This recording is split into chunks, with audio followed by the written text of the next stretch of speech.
table ronde, comme je vous disais, elle est dédiée à une exploration de la relation mère-enfant avec les associations du postpartum à travers l'histoire. C'est Marie-France Morel que je vais vous présenter qui va vous en parler, la sociologie avec Déborah Guy, la psychologie avec Agathe Stack et la pédopsychiatrie avec Romain Dugravier. Marie-France Morel est historienne de la naissance et de la petite enfance. Agrégée d'histoire, ancienne maître de conférence à l'École normale supérieure de Fontenay-Saint-Cloud. Marie-France, vous avez présidé la Société d'histoire de la naissance de 2005 à 2023. Vous êtes l'autrice de plusieurs ouvrages, dont une histoire de l'allaitement, des bébés et des hommes, et dans la collection 1001 bébés chez IRS, Accompagner l'accouchement d'hier à aujourd'hui, Naître à la maison d'hier à aujourd'hui, et beaucoup d'autres livres encore. Le titre de votre intervention aujourd'hui, Marie-France, c'est Postpartum et folie puerpérale au XVIIIe et au XIXe siècle. Et vous allez nous expliquer qu'il s'est passé à cette période-là un changement de regard sur la maternité. Les anciens, les Grecs, étant surtout intéressés par l'utérus comme créature maléfique, cause de tous les maux chez les femmes, jusqu'à ce que les médecins du XVIIIe, du XIXe commencent à considérer la femme dans son ensemble et se préoccuper de la santé de la jeune mère. Je vous laisse la parole. Plus de 20 siècles, la médecine a vécu sur les écrits d'Hippocrate, d'Aristote et de Galien, et a placé au centre du corps féminin l'utérus, représenté comme un animal remuant et malfaisant, avec la maxime tota mulier in utero. Cette croyance à l'utérus migratoire permet d'expliquer la plupart des maladies des femmes, ce que confirme Platon dans le Timée. Chez les femmes, ce que l'on nomme la matrice ou utérus est en elle comme un vivant possédé du désir de faire des enfants.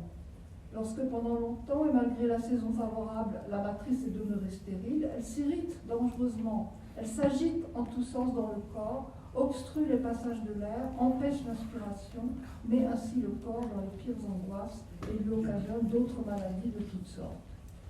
Et donc cette croyance à l'utérus migratoire explique la plupart des maladies des femmes à tous les âges. Chez les jeunes filles, jusqu'au XVIIIe siècle, les médecins pensent que le mariage, la grossesse et l'allaitement peuvent guérir les désordres mentaux parce qu'ils calment les mouvements inconséquents de l'utérus. Et chez les vieilles femmes, la matrice fatiguée, desséchée, vide et légère se déplace dans le ventre. Elle est attirée par le foie, qui est plein de fluide. Elle adhère sur le foie, elle peut bloquer le diaphragme et faire étouffer la malade. Donc là, je m'appuie sur Yvonne Knibiller et Catherine Fouquet. Yvonne Knibiller, à qui je voudrais rendre hommage, qui est une grande historienne de la maternité et qui est décédée la semaine dernière, à 103 ans, après avoir beaucoup écrit.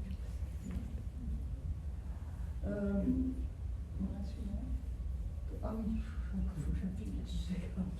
Au XVIIIe siècle encore, on a de très bons médecins cliniciens qui sont rassemblés autour du roi dans la Société royale de la médecine, qui est l'ancêtre de la médecine, et qui observent dans les campagnes en particulier les troubles qu'ils attribuent toujours aux migrations de la matrice dans un corps où dominent les humeurs froides et humides.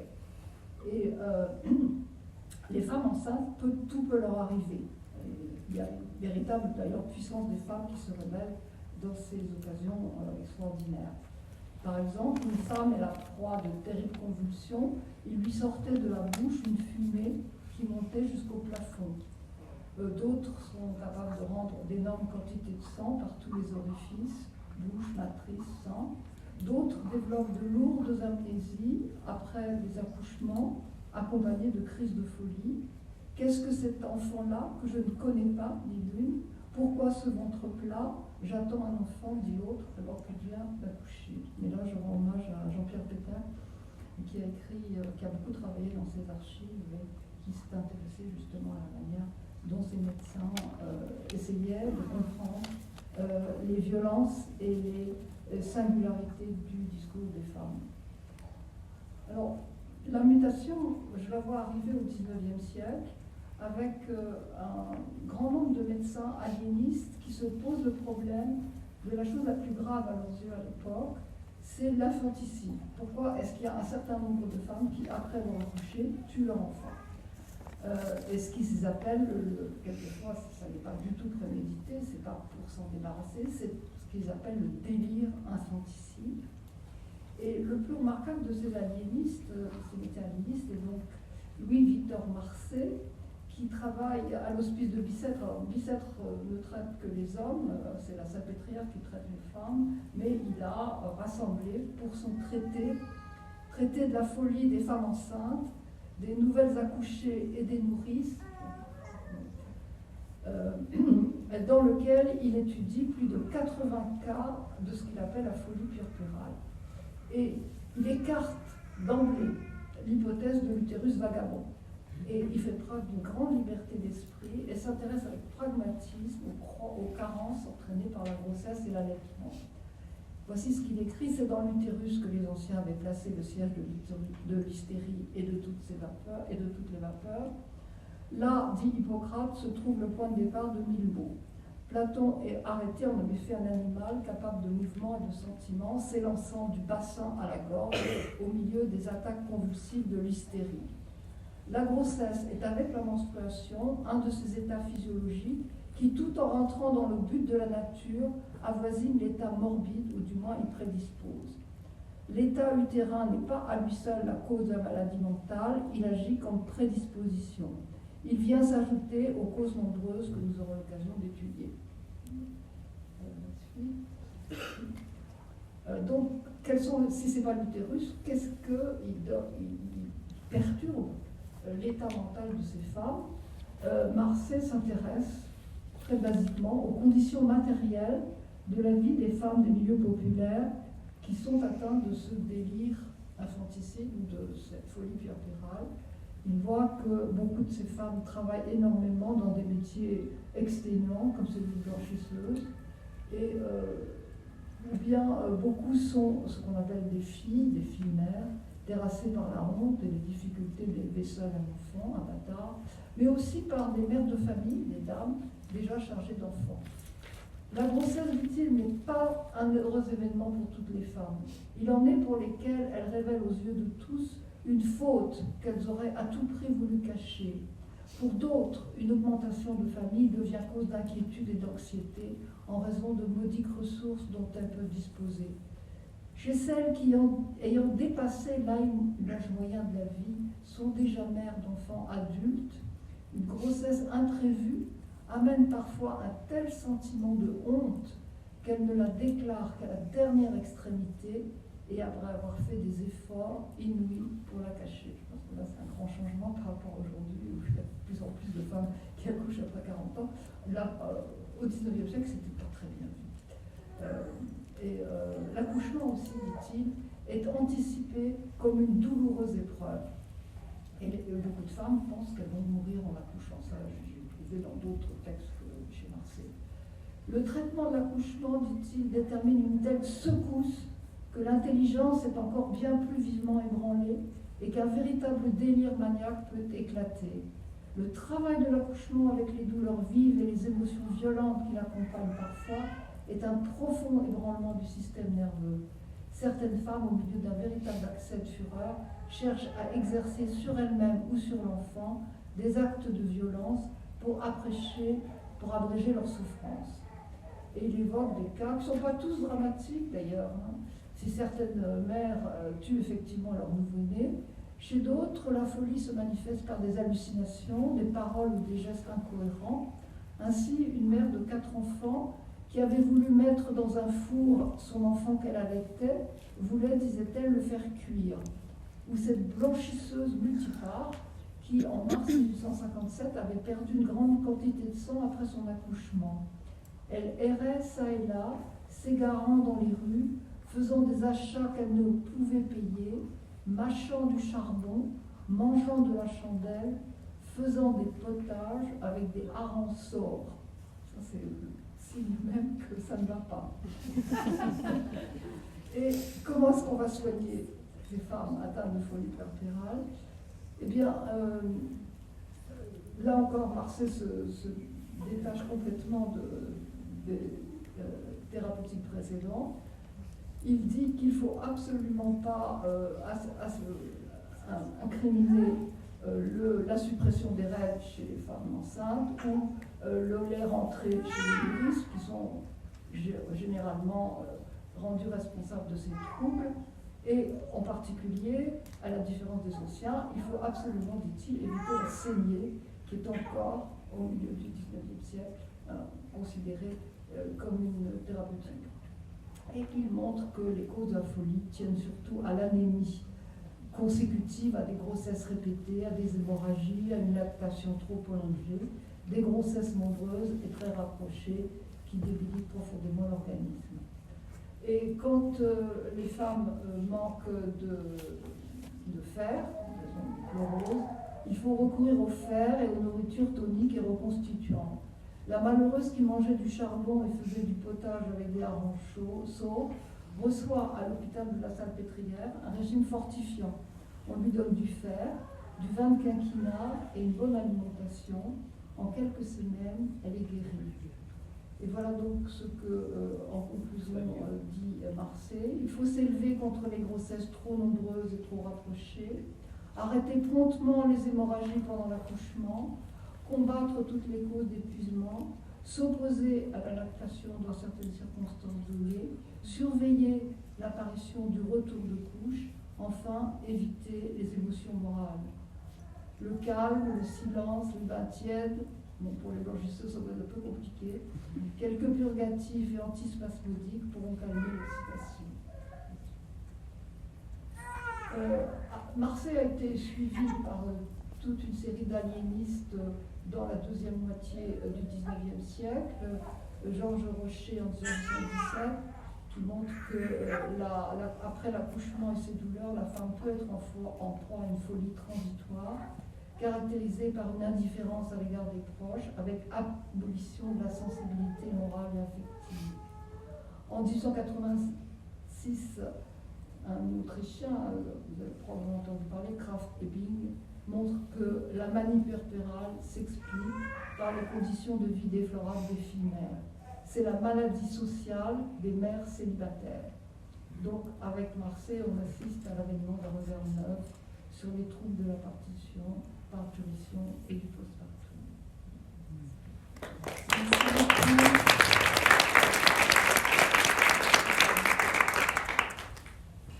On va prolonger votre éclairage avec celui de Déborah Guy à ma droite. Vous êtes doctorante en sociologie à l'École des hautes études en sciences sociales. Et vous vous êtes intéressée à la façon dont le regard sur la dépression du postpartum a évolué ces 10 dernières années. On a bien compris que l'époque y était pour beaucoup dans le regard qu'on porte sur une symptomatologie. Vous allez nous parler en particulier effectivement du tabou qu'évoquait Chantal et qui empêche les jeunes mères en détresse d'en parler et les soignants de les entendre. Et je laisse la parole. Merci pour ça fonctionne. Alors oui, effectivement, merci beaucoup pour l'invitation. Je suis très heureuse d'être ici et c'est ce que je disais à Laurence, c'est que pour moi aussi ces assises elles témoignent du fait qu'il y a quand même une évolution de la reconnaissance de la dépression postpartum, notamment dans ces 10 dernières années, grâce à des collectifs, à des mères concernées, à des professionnels dont je salue le travail. C'est vrai que je ne travaille pas nécessairement sur l'évolution de la reconnaissance, mais davantage, moi, ce qui m'intéressait, c'était d'essayer de porter un regard sociologique sur les troubles et le mal-être maternel et voir un petit peu le contexte social d'advenir de ces troubles. Parce qu'il y avait déjà beaucoup de savoir, justement, médico-psychologique, et je me disais, est-ce que la sociologie peut apporter quelque chose à ça? Et j'ai décidé justement de centrer ma proposition sur l'idée de tabou, sans d'ailleurs nécessairement, vous en avez parlé Chantal, mais c'est pas forcément parce qu'effectivement c'est central dans la dépression postpartum, et même quand on enquête sur la dépression postpartum, on se confronte de tous côtés au secret, du côté du coup des mères concernées, avec la honte et la peur d'en parler, mais aussi du côté des professionnels et des pouvoirs publics, avec, qui sont un peu des symptômes, le manque de formation et d'offres de prise en charge adaptées. Et ce que j'aimerais essayer de vous proposer ici, c'est juste quelques éclairages que la sociologie peut apporter sur ce tabou et ses implications, ses causes et ses conséquences, à partir de quelques concepts. Voilà, on pourra en discuter plus avant si nécessaire, parce que justement, ça peut permettre de comprendre pourquoi ce tabou. et aussi du coup, quelles sont ses conséquences. La première chose, je ne suis pas la seule à le dire, parce qu'il y a eu d'autres travaux en sociologie sur le mal-être maternel, que je voudrais déplier avec vous, c'est l'idée de règles de sentiment et de travail émotionnel. Et ces concepts, ça participe à mettre en lumière une expérience spécifique du mal-être maternel qui est celui de la double peine. Et je vais commencer par une histoire. Au sein d'un collectif de mères où je participais à une AG, une mère a raconté qu'elle avait proposé à un cabinet de médecins de son quartier de coller dans la salle d'attente des affiches autour de la dépression postpartum et qu'on lui avait répondu « mais vous allez les rendre dépressives ». Et d'après les récits que j'ai pu entendre, le lien est plutôt inverse, c'est le fait de ne pas en parler qui ajoute au mal-être.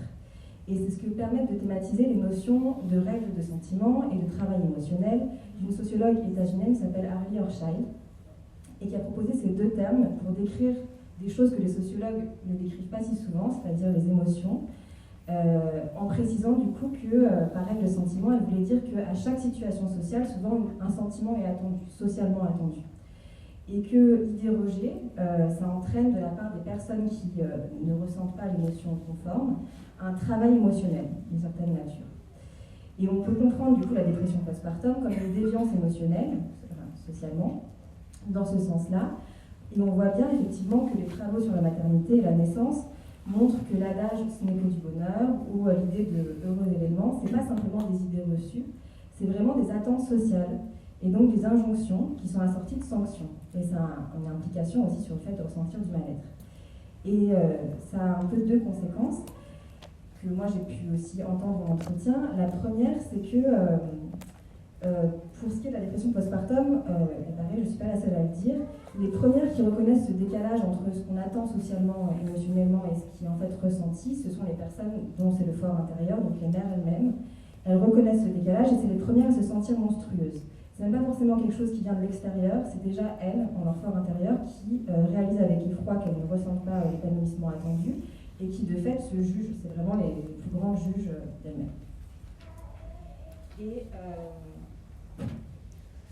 la deuxième chose, du coup, c'est la suite du coup, de ce concept de règle de sentiment, c'est-à-dire le travail émotionnel pour se rendre conforme et en cas de déviance. Et ce processus de remise en conformité, je l'ai également retrouvé dans l'ensemble des entretiens, mais aussi de récits en collectif. Donc le fait de reconnaître qu'on a un décalage émotionnel intérieur entre ce qu'on attend de nous en termes d'émotion, ou ce qu'on attendait d'ailleurs nous-mêmes de ressentir et ce qu'on ressent réellement, on se sent anormale, monstrueuse, honteuse, et du coup on cherche à ne pas être démasquée comme telle. Et le travail dont les mères me parlaient, ça consistait en deux activités extrêmement coûteuses. Le fait de se cacher lorsque les émotions négatives sont trop visibles, se cacher pour pleurer, se cacher pour crier, se cacher... Et lorsque ce n'est pas possible, vraiment trouver une solution pour tenir, c'est-à-dire garder la face ou même essayer de... Et une mère rencontrée nous racontait notamment qu'elle avait pris 30 kilos en quelques mois, car sa méthode consistait à acheter des paquets de madeleine et à les manger en continu, pour surtout ne rien dire. Et pourquoi je vous parle de tout ça, avec cette idée justement qu'il y a des règles, enfin, il y a des sentiments socialement attendus, il y a un travail émotionnel du coup qui est fait par les individus pour s'y conformer, c'est que on peut voir en fait qu'au processus, enfin au mal-être premier, qui peut être du coup la tristesse, la fatigue, le désespoir, même la colère, s'ajoutent des émotions qui elles pourraient être limitées, ne serait-ce que parce que si les attentes et donc le tabou étaient remises en cause. Et ces émotions, c'est la culpabilité de ressentir du mal-être, la honte, le dégoût de soi et aussi l'épuisement à faire semblant et la peur que tout le monde le découvre, donc tout ce qui est lié au travail émotionnel. Et on peut faire ce lien entre l'encadrement social de la vie émotionnelle et des manques en matière de prise en charge. Et pareil, dans les récits entendus, j'ai pu rencontrer justement comment est-ce que l'extérieur peut aussi renforcer tout ça, et ça va un peu dans un gradient.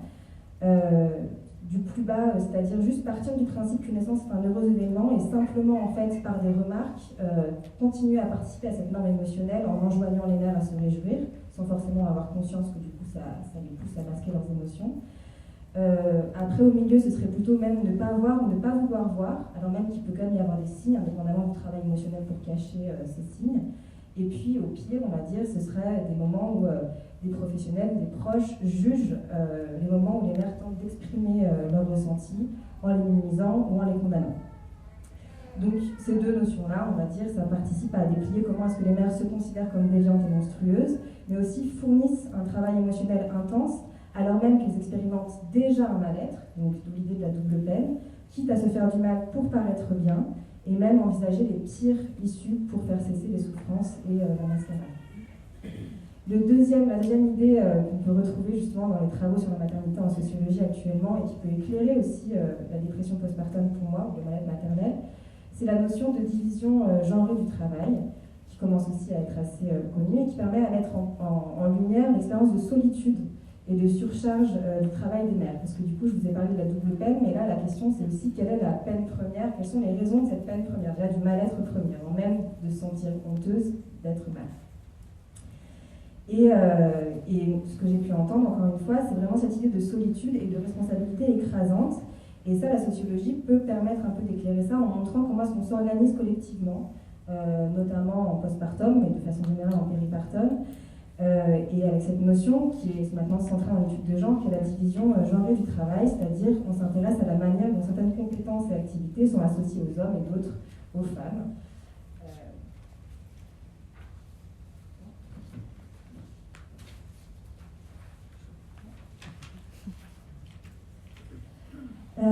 Et cette division, finalement, elle est le fruit de plusieurs processus conjoints, bien sûr. On a à la fois des représentations qui vont pousser les individus à associer certaines tâches et en déléguer d'autres ou inversement, mais aussi en fait, des dispositifs qui sont plus contraignants et qui façonnent même des conditions d'existence, donc des choix qu'on se donne collectivement en termes de répartition des ressources, de l'argent, des soins, du temps, etc. Et en matière de dispositifs, je voudrais vous prendre un exemple qui est celui du régime de congé et de ses conséquences. Donc, au moment de mon enquête, c'était avant la réforme de 2021, le congé paternité était de 11 jours, non obligatoire. Et donc, mécaniquement, j'ai rencontré que des mères en couple hétérosexuel. Les mères rencontrées ont parfois pu bénéficier de l'aide de leur mère ou de leur belle-mère, mais elles se sont toujours retrouvées au moins une fois toutes seules durant le congé maternité, seules avec leur nouveau-né. Et la plupart étaient primipares. Et cela entraîne justement ces fameux mal-être premiers, des émotions négatives, avec deux grands sentiments. Le sentiment de solitude. Elles étaient plusieurs à décrire un sentiment d'abandon de la part de leur conjoint, qui est construit collectivement aussi par le système de congé, voire d'enfermement, parce que rien n'était non plus propice à ce qu'elles puissent sortir de chez elles facilement et sans inquiétude. Mais également, et c'est ça aussi ce que montre la division genrée du travail, quand on comprend un petit peu aussi les ressorts d'apprentissage, en fait, de quelles sont les tâches et les compétences liées à tel ou tel genre. C'est un sentiment d'incompétence relativement du coup, à un manque de préparation, parce qu'on naturalise aussi ces positions. Et les tâches qui nous incombent, elles avaient l'impression qu'elles devraient être naturellement douées, naturellement savoir, alors qu'en fait, forcément, c'est un apprentissage, mais elles se sentaient d'autant plus défectueuses qu'elles ne savaient pas. Et donc elles se retrouvaient non seulement seules, mais en plus un peu dépassées par des nouvelles tâches à apprendre et à accomplir. Et ce que je voulais souligner là-dedans et le lien avec le tabou, c'est que quand on parle de division genrée du travail, l'idée c'est qu'il n'y a pas simplement une différence qui est faite entre les tâches, donc activités pensées comme masculines ou féminines, mais il y a aussi une hiérarchisation en termes de visibilité et de valeur accordée. Souvent, on valorise davantage des activités liées au masculin, et puis inversement, on invisibilise et on dévalorise des activités liées au féminin. Et ce que montrent les récits recueillis, mais aussi les statistiques récentes, c'est que à la fois, du coup, le travail de soins d'un nouveau-né, c'est assigné au féminin et principalement aux mères, mais en plus de ça, c'est pensé comme quelque chose de privé, qui ne devrait pas perturber le bon déroulé des activités productives les plus valorisées de l'espace public. Et donc, ça rend d'autant plus facile de ne pas voir ce qui est de toute manière confiné à l'espace privé. Et si on lève le voile derrière ce qui peut se passer derrière les portes closes des foyers en postpartum, l'assignation à une seule personne, souvent parfois seule, donc la mère, d'un travail qui est par ailleurs très demandeur, peut avoir des répercussions sur la santé physique et mentale de la mère, qui peut expliquer du coup les émotions négatives avant même la double peine de la honte. Oui, je suis désolée, j'ai pris trop de temps. Mais voilà, c'était principalement ce que je voulais vous dire. Mais ce serait intéressant d'avoir vos conclusions. Moi, j'avais lu votre document jusqu'au bout, vous avez quelques suggestions. C'est ça. Non. Du coup, tout ce que je voulais dire d'autre, c'est qu'il y a une reconnaissance de plus en plus, le tabou est en train. Voilà. Mais par contre, ce qui est intéressant, c'est que les statistiques montrent que le profil le plus à risque, d'après justement en fait, des enquêtes avec un outil de dépistage qui est l'échelle de Limbourg, ce sont principalement les femmes migrantes en situation de migration. Et mine de rien, ce sont quand même celles qui sont moins visibles aujourd'hui, j'ai l'impression, dans l'espace éditorial, mais aussi dans les collectifs, mais aussi, donc certes, on en parle de plus en plus, mais les profils les plus à risque ne sont pas visibles, et donc je pense que ça pousse encore à continuer ce travail. Voilà. Merci beaucoup de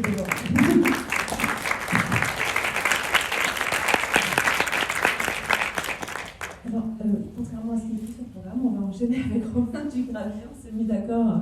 Non, c'était très bien. Pardon, c'est moi. Romain Dugravier, vous êtes pédopsychiatre, chef de service au centre de psychopathologie périnatale du boulevard Brune.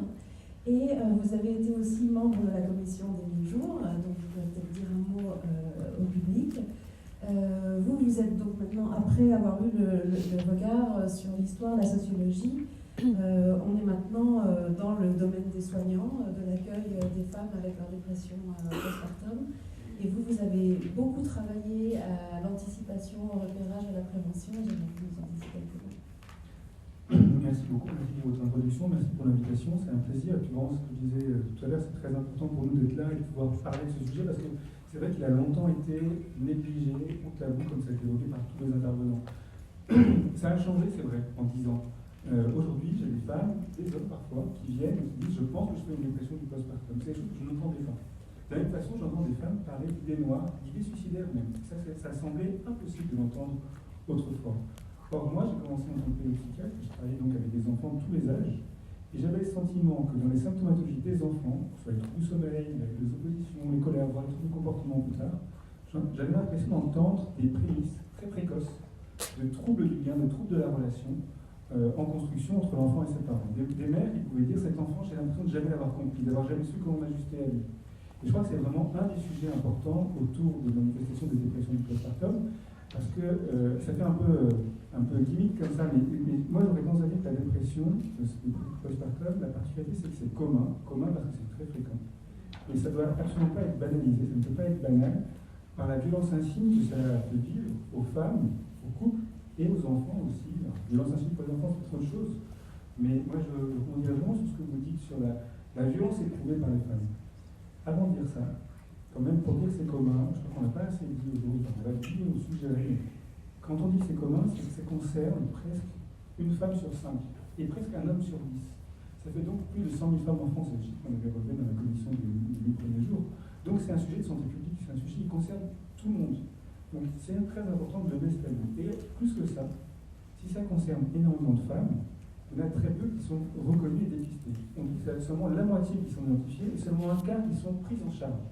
Donc on a aussi un problème sur le public parce qu'on a une marge phénoménale pour améliorer la santé des femmes. Vous l'avez expliqué très bien, les raisons, c'est ce que la culpabilité, la honte vécue par les femmes, le regard des autres, aussi le regard des professionnels qui n'étaient probablement pas assez formés. Et puis il faut reconnaître que ça peut faire peur aux professionnels, c'est ce que vous disiez, quand l'affiche là, en fait, il a peur de faire émerger une question dont vous ne saurez pas quoi faire. Si une femme dit j'ai envie de me suicider, qu'est-ce que moi je fais en tant que médecin généraliste, sage-femme, si je n'ai pas des appuis, je ne sais pas à qui m'adresser. Donc ça, c'est un aspect important sur la dimension du commun. Et le fait que ce ne soit pas banal, c'est parce que, comme je disais, c'est une violence insigne que de se sentir incapable, impuissante, de se sentir aussi désaffectivé. Ce que me disent les femmes que je rencontre, c'est j'ai l'impression d'être un robot quand je prends soin de mon enfant. Je n'éprouve aucun plaisir, contrairement à ce qu'on avait produit. Et c'est pas possible d'être aussi décalé entre les attentes sociétales et ce que moi j'éprouve. Et puis, ce qui est important aussi, c'est quand on suit la question des dépressions du postpartum, on s'aperçoit que, je vous disais, les conséquences dans les couples, c'est qu'il y a des incompréhensions qui s'installent, et le regard des hommes qui ne peut pas toujours être très bienveillant, c'est vrai. Mais aussi ce qu'on décrit, les difficultés qui se construisent ensuite dans la relation parent-enfant, avec des enfants très précocement, avec les troubles de la synchronie relationnelle. Plus tard, donc, je disais les troubles du sommeil, mais là, il y a des études qui montrent qu'à 10 ans, à 12 ans, on retrouve des stigmates chez l'enfant de ces premiers temps de troubles du lien, avec des études de corps qui sont très importantes et très intéressantes sur ça. D'où l'importance de la question de la prévention, de la sensibilisation, avec les complexités que ça représente, parce que moi, ce que me disent les femmes que je rencontre aussi, c'est qu'on m'en a parlé, mais je ne sais pas pour moi, je n'avais pas envie de l'entendre. C'est quand ça arrive, et quand le bébé arrive, et c'est là que je voulais insister, je pense que déjà la sémiologie sera mieux abordée que ce que je fais maintenant, mais je crois que ce qui est très spécifique de la dépression postpartum, c'est qu'elle ne concerne pas seulement le sujet, mais elle concerne le sujet dans la relation à un enfant. À un enfant qui vient de naître, et donc il est dépendant. Qui est ce que disent ces femmes et ces hommes, c'est je réalise que j'ai droit de vie et de mort cet enfant. Si je ne m'en occupe pas, il peut mourir. Et je crois que ce que vous évoquez là, la question de la responsabilité écrasante, pour moi, c'est la matrice, c'est le cœur de la problématique. C'est découvrir que cet enfant est complètement dépendant et une responsabilité qui appartient finalement à tout parent. On le dit, c'est un bouleversement de devenir parent, bien sûr. Toutes nos émotions sont sollicitées. Je crois que ceux qui se dépriment, c'est ceux qui sont submergés par ce sentiment de la responsabilité. Découvrir que cet enfant va tellement dépendre de nous qu'on ne peut pas s'autoriser à défaillir ou à partir, c'est insupportable. C'est pour ça que moi j'entends parfois des hommes qui se dépriment, qui sont dans cette position-là. Ils se ressentent les premiers responsables. En vous écoutant, je me disais, en fait, il faudrait peut-être inciter les hommes à rester seuls avec leur bébé et découvrir qu'ils ne peuvent pas dire, bon allez, maintenant c'est à toi. Parce que lui, les femmes, c'est ça, c'est qu'elle reste seule avec le bébé, le mari est parti, et il y a personne d'autre qu'elle. Et elle peut toujours l'appeler, il ne va pas revenir. D'ailleurs, je pensais ce que vous disiez sur la question grand maternelle. J'entends beaucoup de femmes qui, évidemment, la dépression du postpartum, c'est entre 2 et 3 mois. C'est pas un hasard, c'est aussi le moment où elles se retrouvent seules avec leur bébé à la maison. Et le nombre de femmes qui viennent consulter chez nous, qui disent leur immense insécurité à être seules avec leur bébé, c'est retenez-moi, que quelqu'un reste avec moi parce que c'est trop dangereux d'être seule avec mon enfant. Ce qu'elles font, c'est que dès que le mari est parti, elles appellent subrepticement leur mère pour dire viens vite, parce que je ne peux pas rester seule. Et encore la semaine dernière, avec la sage-femme du service, on était en visite à domicile, et c'était intéressant parce que le père disait, moi, j'aurais besoin de rester seul avec mon enfant quand ma femme est là, je me sens très à l'aise parce que j'ai envie de m'en débarrasser. Et elle disait, moi c'est l'inverse, moi je suis en sécurité quand il est là, j'ai pas besoin qu'il s'en occupe, mais j'ai besoin d'être sûr que le regard de l'autre me protège et me protège de mes pensées et de mes angoisses. Donc ça je crois que c'est vraiment très crucial dans la façon d'appréhender la dépression du postpartum. Je disais que c'est un problème de santé publique, je saurais le temps pour ne pas vous faire vivre de mêmes inquiétudes. Non, on a commencé tard, nous sommes tous.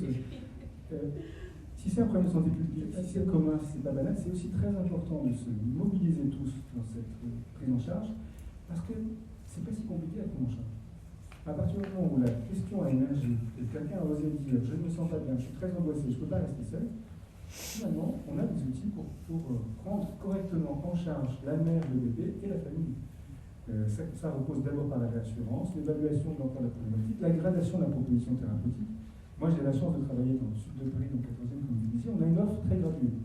On peut faire de la consultation, on peut faire de la thérapie, on a des groupes thérapeutiques, on peut faire de la visite à domicile, comme je l'ai évoqué.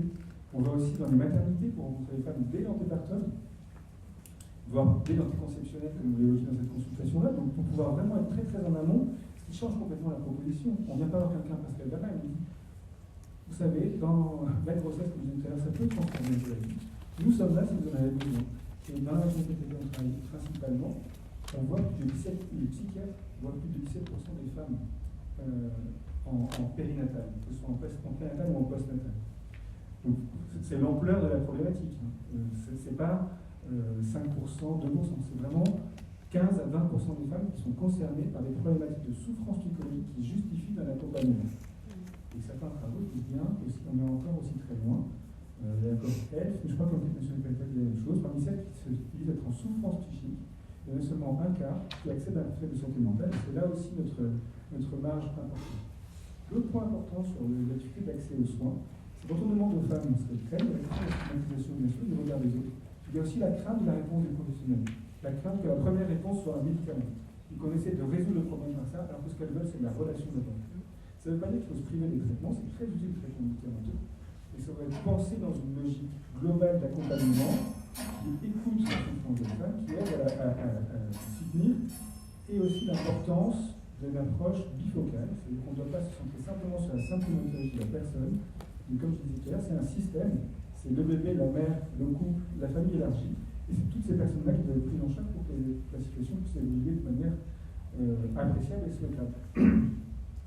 Un gros problème de la prise en charge de cette problématique-là actuelle, c'est qu'il y a un angle de vue.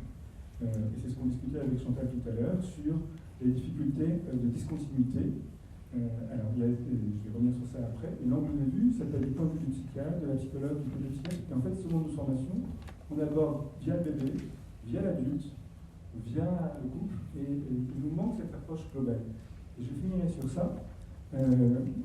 La périnatalité, l'enjeu, c'est d'arriver à construire une cohérence et une continuité. C'était tout le projet de la commission du 8 jours. Et quand on discutait ensemble, j'avais l'impression qu'on était d'accord sur ça, sur le fait qu'il y a des facteurs de discontinuité. Moi, j'ai identifié au moins 3, et je pense que les assises, leur vocation, c'est d'essayer de désamorcer ces discontinuités. Le premier, c'est la discontinuité temporelle. Entre l'anté et le postnatal, souvent les professionnels changent, et les femmes et les hommes en détresse peuvent dire « je m'étais confié à quelqu'un, et puis j'ai l'impression que je dois tout recommencer avec quelqu'un d'autre, c'est difficile ». D'où la place des sages-femmes qui peuvent offrir cet accompagnement de la préparation à la naissance, de la rééducation périnatale, et on voit émerger des questions qui sinon ne seraient pas évoquées. Donc la question de la temporalité, la question du lieu.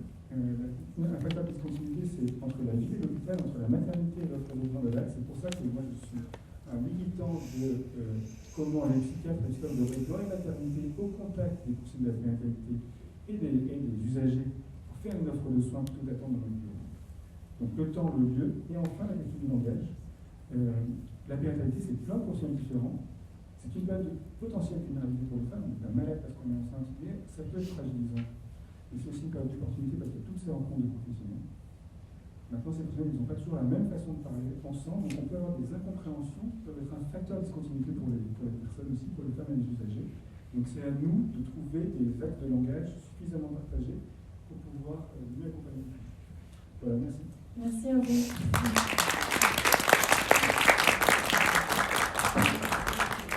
Alors, autre interlocuteur principal des femmes juste après la naissance, et je ne sais pas si elles viennent d'ailleurs avant, pendant la grossesse, en PMI, les femmes, mais bon, Agathe Stark, psychologue, et la coordinatrice des psychologues de la PMI de Paris. Et c'est évidemment un lieu très important dans le repérage et l'accompagnement de la dépression du postpartum. Vous allez nous expliquer comment? Bonjour, merci de l'invitation et merci de ce moment qui est très important, comme le disait Madame Bierman. Alors, je vais vous parler de la PMI de Paris, précisément. La PMI en général, mais plutôt la PMI de Paris. Alors, cette PMI, elle a cette année 80 ans. Cette institution est née après la Deuxième Guerre mondiale et cette année, on fête les 80 ans de la PMI. Protection maternelle et infantile, un espace qui s'occupe du pré et du post-natal et du petit enfant jusqu'à 6 ans. Par rapport à ce que vous avez exprimé et le thème de l'après-midi, la PMI a fait le choix, la PMI de Paris a fait le choix de systématiquement d'essayer de repérer, de travailler avec les parents sur cette question de la dépression périnatale. Nous avons des sages-femmes qui sont dans les maternités, qui accueillent les parents, préparation à l'accouchement, la grossesse, préparation à l'accouchement, et aussi en post-natal. Nous avons aussi des puéricultrices qui sont après la naissance et qui, les puères de Paris, les puéricultrices de Paris, toutes les femmes qui ont accouché à Paris ont un coup de fil d'une puéricultrice de la PMI de Paris pour prendre des nouvelles et pour faire une offre d'accompagnement. Dans les centres de PMI de Paris, et systématiquement, on propose cette échelle dont vous avez entendu parler tout à l'heure, l'échelle d'Edenbrock, qu'on utilise en pré et en postnatal pour repérer s'il y a des signes, des indicateurs de mal-être, d'idées noires, etc., etc. Et cette échelle de la dépression du postpartum qui a été évaluée en France, enfin validée en France, et on dit que quand le score est égal ou supérieur à 11, c'est qu'on a des éléments qui posent question, qui interrogent. Alors, quand on propose aux papas, aux mamans qui viennent dans nos centres de passer cette échelle, on leur explique ce que c'est. Tous les professionnels, les auxiliaires de puériculture, les puéricultrices, les médecins, les psychologues proposent, expliquent et recueillent et voient la cotation. On dit, écoutez, là, le score est égal ou supérieur à 11, il est de temps. On vous propose une rencontre avec le ou la psychologue du centre. Donc, à Paris, vous avez 55 centres de PMI, vous en avez 45 qui appartiennent au département et les autres en associatif. Mais les missions sont les mêmes, les fonctionnements sont les mêmes. Donc, on propose un rendez-vous avec le ou la psychologue du centre qui va évaluer par rapport à cette échelle, par rapport à la cotation, pour voir de quoi il s'agit. Et ça va déboucher sur quoi? Ça va déboucher sur soit l'évaluation, elle est conséquente, on est vraiment dans une dépression du postpartum, donc on va travailler avec une institution extérieure, donc on va orienter, où il y a des signes, donc il y aura une prise en charge, un accompagnement au sein même de la PMI. Avec les différents professionnels, Romain tout à l'heure disait que ce n'est pas chacun de sa fenêtre professionnelle va accompagner. Non, dans les PMI de Paris, c'est une équipe pluridisciplinaire. On se parle des situations, on analyse ensemble, on fait des offres ensemble, et aussi il y a au sein même de la PMI des ateliers d'accompagnement de la parentalité, des ateliers d'éveil du tout petit, etc. Est-ce que c'est extrêmement important? Si les parents ne vont pas bien, malheureusement, comme disait Romain tout à l'heure, la construction de liens ne se fait pas de façon harmonieuse et on voit beaucoup plus tard des stigmates chez l'enfant. Voilà. Donc, depuis 2 ans, on a fait le choix à la PMI de Paris de systématiquement de proposer cette échelle. Tous les professionnels proposent cette échelle. Vous savez qu'on peut la repasser 3 semaines après. Voilà. Et c'est extrêmement important pour nous. Je ne vais pas vous sortir les chiffres, mais à Paris, enfin, à peu près, on a pu repérer 20% des personnes qui se sont présentées avec des indicateurs qui sont inquiétants, qu'on a pu accompagner et orienter. C'était un peu ma question, je crois que c'est vous, Romain, tout à l'heure, qui disiez que parmi les femmes qui souffrent de dépression du postpartum, seul un quart était accompagné, un quart était pris en charge. Alors, Ce sont des comment on peut faire internationaux. pour... D'accord. Et je vous disais d'abord, la moitié seulement qui sont dépistés. La Et moitié dépistée. l'argument mis en avant par Agathe Ouais. sur le TDS, c'est important parce que notre clinique n'est pas toujours fiable. Et c'est une difficulté. Parce qu'on a pu banaliser, comme ça a été déjà dit, certains symptômes, certaines manifestations. Vous savez que parfois, la dépression du postpartum, elle peut se manifester par les plaintes concernant l'enfant. Un enfant qui a du sommeil, qui a un géo, qui pose problème dans les premiers mois. La femme revient chez le pédiatre dans l'urgence. Et si on n'y pense pas, si on ne pense pas à rechercher des manifestations anxio-dépressives, on risque de rester centré sur la question. Mais il y a aussi toutes les femmes qui ne viennent pas à la PMI parce qu'elles n'ont pas en capacité d'y aller. Qu'est-ce qu'on peut faire pour mieux aller vers elles? C'est vrai que nous, enfin, au niveau de la PMI, elles sont dans les maternités, elles sont dans les groupes d'éveil, elles sont dans les CHUL, enfin nos professionnels. Dans les CHUL, elles sont à plusieurs endroits. Et on a des professionnels, on appelle l'équipe hors les murs, sages-femmes et puéricultrices, qui vont voir quand il y a des zones de non-droit où les gens sont là avec des petits, on y va et on travaille avec beaucoup d'associations. Personnellement, moi j'assure tous les mercredis après-midi une consultation à Cité, parce qu'on a un espace à Cité où on accueille des femmes enceintes, migrantes, sans papier. Voilà, donc vous parliez tout à l'heure de ce taux chez ces femmes migrantes. Et c'est vrai que ce taux est important, mais on leur offre quelque chose et on les accompagne. Nos professionnels sont là avec elles et travaillent aussi avec le monde associatif qui fait un travail très intéressant. Donc au niveau de la PMI de Paris, on ne les lâche pas. C'est vrai que nous sommes une institution publique, mais nous sommes des militants, donc, autant que Chantal et son équipe. Ouais. La maternité et les sages-femmes. Les femmes passent toutes par la maternité. Elles passent toutes par les sages-femmes. Donc c'est vrai que si on veut être exhaustif, c'est là qu'il faut porter l'effort, je pense. La périnatalité doit s'organiser autour de la maternité de toute façon. Pas nécessairement comme une centralisation, mais comme un lieu de passage où il y a des messages à faire passer et des possibilités d'identifier les situations. Alors, excusez-moi, oui, juste pour ajouter, c'est-à-dire qu'il y a aussi un autre espace, il y a le réseau périnate parisien, où on fait énormément de choses aussi. On anime aussi dans certaines maternités l'espace des groupes, des ateliers pour les pères, uniquement pour les pères.